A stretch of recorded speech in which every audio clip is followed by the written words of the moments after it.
Now, in the MMA got a boost in Nigeria over the weekend as enthusiasts of the sport witnessed some action in the octagon ring.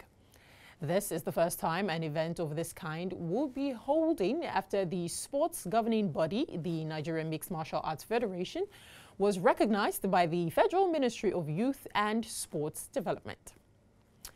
AfroSport TV correspondent Tayo Ogunsheye witnessed the show tagged Battle of the Gladiators and sends in this report from Lagos, Nigeria. It's the Battle of the Gladiators. Here, these athletes are here to compete in the MMA on Friday night here in Africa, Lagos and Nigeria. And as you can see, the atmosphere is well set and they are ready to showcase their talents for the world to see in the octagon ring. Oh, I like MMA because I was playing football then, but when I watch the MMA, I want that I can do this. My mentor is Israel Adesanya. Yeah, I follow Israel Adesanya's steps to become where I am now. Adesanya is not let me say it like, it's not an easy guy. So I choose him I want to be the best, like Israel Adesanya in Ghana. I love sports, most especially martial arts. So when I'm watching Ronda Rousey, other MMA fights, I don't know how I used to feel, but I just love MMA fights. My experience is good, no injury.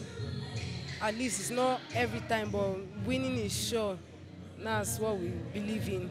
MMA now is big now, and we are trying to push MMA in Africa. You can see how Nigerians are pushing their own. We Ghanaians, we are trying, but you know, the strength is not there. But we hope after this event, people will follow us because we are going to win the fight, so that they will enjoy the fight. They will bring MMA to Ghana. A lot of talent comes from Africa, and then we allow other people to take our talent, bring it to their country. If you look, Israel Adesanya, originally from Africa, he lives in New Zealand, he become a UFC champion. Francis Ngannou from the Cameroon, he lived in the UFC, become the UFC champion. I mean, he lived in the USA, become the UFC champion.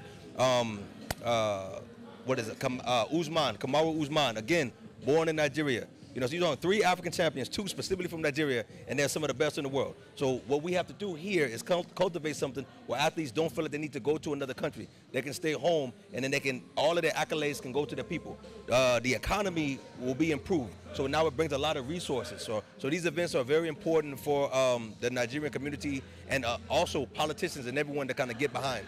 These men pulling the strings have been relentless, putting their resources at fueling the popularity of the sport have not been easy, but they believe mixed martial arts have a huge potential at giving a way out for many of African youths who have lost their ways due to pressing economic and social issues facing them daily. This is the way I give back to the society, is to go back to the villages, local communities, go to areas you have slums, and then bring out these young kids and give them hope for life. And that's what we're trying to do. For some time now, the sports has not been regulated. So there's so many things that we're doing to make sure that the sports remain safe and also to protect the integrity of the sport. So this night we're having the fighters who already have checked and make sure that they are okay, both medically and otherwise. They are just good. It is believed that the sport will command the huge followership it deserves in the coming days. Tayo Ogunsheye, reporting for AfroSport TV.